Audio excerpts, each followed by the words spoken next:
So this is a very quick run through of local democracy for the public affairs segment of the Multimedia Journalism exam. Councils in the UK are local authorities set up to represent segments of the population, and at the most basic level, voters elect councillors to ensure their local needs and interests are heard and met, contrasted with electing an MP to represent your national interests in Parliament. So how this information gets used, who pays for policy, and who has which powers comes down to which type of council you have. So councils are not a new idea at all.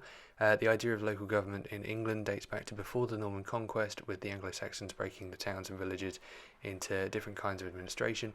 The big changes thereafter came with feudalism and urbanisation, and then at the end of the 20th century we saw the systems that we have today develop. So today the two main systems are two-tier council system, established under Ted Heath in 1972, and the unitary system, established under John Major in 1992. So two-tier councils emerged as a solve-all for the varied systems of local democracy in play through the 20th century. This was a simplified model that broke local authorities into upper and lower tiers. The upper county tier is broadly responsible for the things that affect the whole area, so education, social services, refuse, and the lower district tier deals more with local issues like housing, parking, and building playgrounds. Unitary councils basically reverse this to cut out any inefficiency or bureaucracy created by having two separate systems working around each other. The idea is that by having one hub, you improve communication, procedures more transparent, and so on. So on the other hand, you also end up with huge councils in Cornwall, for example, where one body is representing a huge swathe of land, which is potentially less efficient. And you should note that both can still have parish councils, which might deal more with very local issues like littering, park benches and bus stops. So how do they operate? To start, councillors are elected officials who devise policy for local authorities. You also have officers who are effectively civil servants who enact these policies. So that's a useful one for exam questions of who to speak to about policy and implementation. Councillors are usually associated with a party, and while unpaid can receive up to £7,000 per year plus expenses for fulfilling their role. They pay themselves or set their own rates, but there is a body called the IRP which is responsible for monitoring this. To become a councillor you have to be 18, a British, Commonwealth or EU citizen. You must be registered to vote or have an interest in the local area. You can't have been convicted of illegal practice by an election court, and there's a couple of other things, but that's most of it.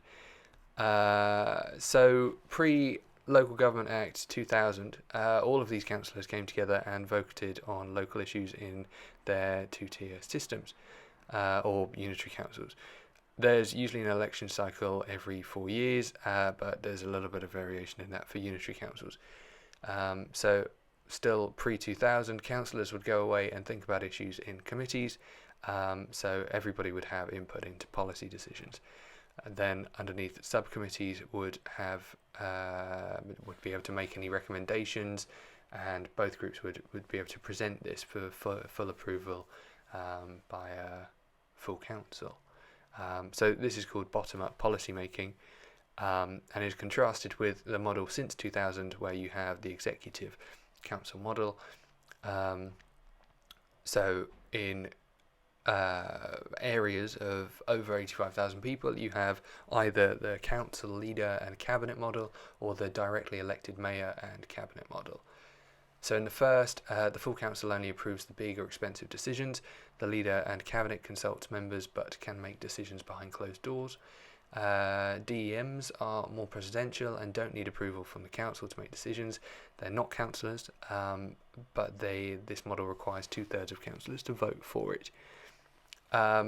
So these executive councils also have scrutiny committees, which are cross-party groups of councillors. They're to scrutinise and cross-examine executive. They can call witnesses, research policy, and produce reports to back up their findings. So council spending is split into revenue and capital spending. Essentially, revenue spending is the day-to-day running of the council, mostly invested in staff and big investments like education. Capital spending, by contrast, covers long-term builds and projects like infrastructure. So money for revenue spending mostly comes from council tax, although there's also things like paid school meals, and parking fines, etc. But council tax is a system that charges residents a rate based on what their property was worth in 1991. There are 8 bands from A to H, with D being the standard rate, and anything either side being a scaled up or down valuation based on D. There's also UBR, which is a rate paid for the use of commercial properties. So also capital spending comes from borrowing, grant, savings, reserves, any other agreements.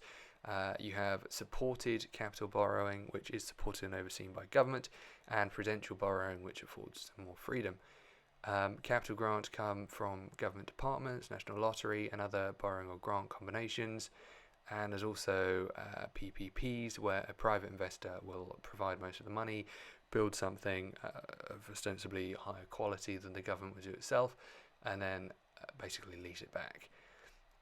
So this is hopefully a very, very quick roundup of everything, more or less, for local democracy, at least enough to pass. So thank you for listening, and good luck, I guess.